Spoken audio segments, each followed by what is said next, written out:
প্রতিদিন আমরা একটা করে হজ আর একটা করে ওমরা করতে পারি।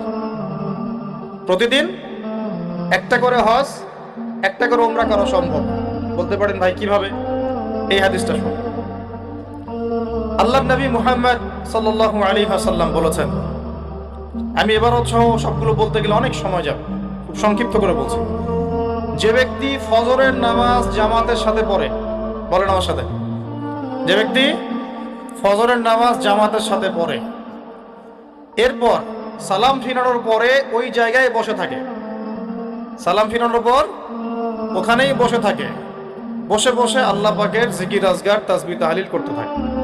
ধরেন আপনি আয়াতুল কুরসি পড়লেন, 3 কুল পড়লেন, ঠিক আছে, আপনি সুবহানাল্লাহ পড়ছেন, আলহামদুলিল্লাহ পড়ছেন, আল্লাহু আকবার পড়ছেন, মানে যেগুলো জিকির আজগার, মাসনুন জিকির আজগার, যেগুলো অথেন্টিক প্রমাণিত।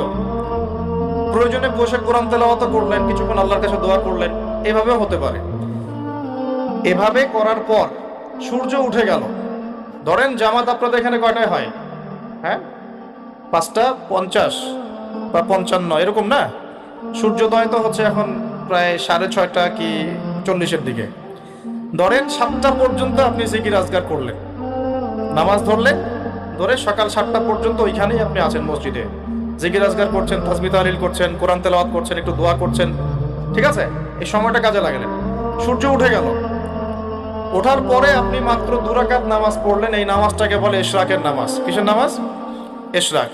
এবার আপনি চলে গেলেন, মসজিদ থেকে বের হলেন। নবী সাল্লাল্লাহু আলাইহি ওয়াসাল্লাম বলছেন, এই ব্যক্তির আমলনামায় একটা কবুল হজ একটা কবুল ওমরার নেকি দেয়া।